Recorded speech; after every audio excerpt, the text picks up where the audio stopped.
Soul strings. The cannibal violin of Lenin. They called it an instrument of hope until it started eating the audience. Leningrad, Russia. People are freezing, starving. To make matters worse, Hitler has cut off food supplies to the city. This is a battle of survival, and sometimes the only thing between life and death is one single violin note. Meet Anton, a gaunt musician who will do anything to save his daughter Masha.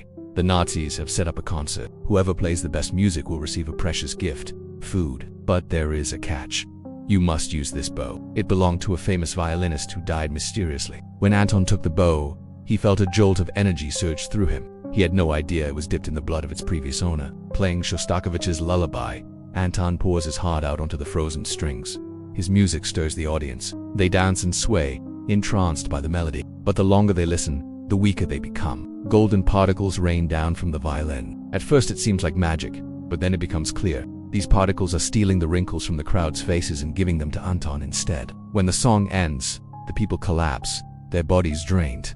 But Anton looks younger. He cradles his daughter, his face smooth and wrinkle-free. But this is just the beginning. That night, the people dream of golden violins. When they wake up, they feel rejuvenated and full of hope, their hunger and cold forgotten. But this lasts only minutes because the violin's magic is fading fast. The people rush back to the square where Anton is waiting. Now the music must be louder, more frantic. As the second movement begins, the violin erupts in a golden glow. With each chord, the crowd grows weaker, and the glow gets brighter. Some bite their own arms, watching as the flesh is regenerated before their eyes. Others smile and clap, completely oblivious to what's happening. A man's teeth fall out. Moments later, they are replaced with golden light. A child evaporates mid-leap, but the party rages on. The living feed the dead, a horrifying frenzy that lasts all night long. By morning, more than 200 people are gone, and those still standing are confused and weak. All they remember is dancing to beautiful music. Anton watches in horror as the crowd stumbles away. What has he done?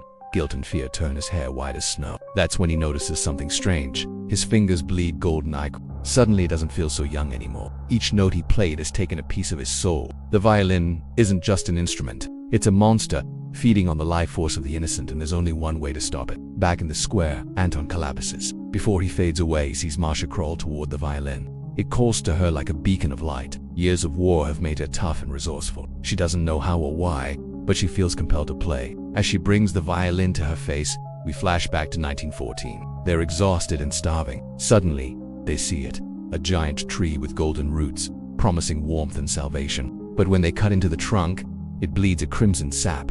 The soldiers drink deep, feeling their wounds heal instantly. But these powers come at a price. We can see the tree feasting on their life forces, growing stronger with each gulp. As they cut down the tree, its roots impale them, locking their bodies inside. The last soldier looks back at the tree and whispers, "You will never win the war." Then he, too, is trapped inside. Back in the present, Mattia's eyes snap open. Her pupils glow like furnaces. With a single note, she disintegrates her father. The violin is hers now. It sings to her like a siren's call. She cradles it close, whispering in Russian "Kormia vekno," which means feed forever. Years later, a tourist steps on a snow-covered spot, unknowingly standing on the grave of the violin. As he reaches for his violin, a shadow falls over him. He turns around, but there's nothing there. Only the sound of howling wind and a faint child's laugh echo in his ears. Next week, the piano that played itself with human bones. Don't miss it.